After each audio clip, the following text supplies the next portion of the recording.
gua kayak gituan. Yang penting lu, kalau memang lu polisi, lu lebih ngerti. Berkendara lu ngerokok juga. Next time aja ada anak lu bukan tega. Alah, Ya. kita mendingan keluar nggak pakai anak. Ayo kita keluar. Ya udah gua taruh sini, ayo. Alah.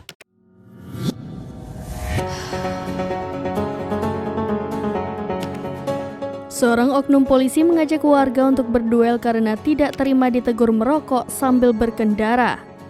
Video keributan oknum yang mengaku sebagai polisi itu pun kini viral di media sosial. Sejumlah orang yang berada di sekitar lokasi mencoba melerai keduanya. Keributan oknum polisi dengan salah satu warga itu berlangsung di wilayah Jalan MKV1 Ciganjur, Jagakarsa, Jakarta Selatan. Awal keributan ini terjadi ketika seorang warga menegur oknum polisi yang merokok sambil berkendara. Warga tersebut menegur oknum polisi itu lantaran abu bara rokoknya hampir mengenai mata sang anak. Alih-alih minta maaf, oknum polisi itu malah tidak terima dan mengajak warga tersebut untuk adu jotos.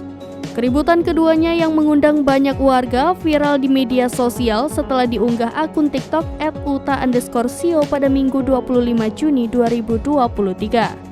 Dalam video itu tampak perekam video membentak-bentak pria berkaus putih karena menghisap rokok saat mengendarai sepeda motor. Hal itu terjadi karena abu rokok nyaris terkena anak dari sang perekam video.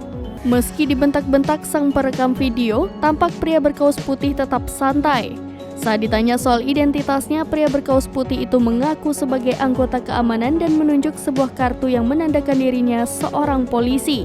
Mendengar jawaban pria berkaus putih, perekam video itu pun semakin tersulut emosi.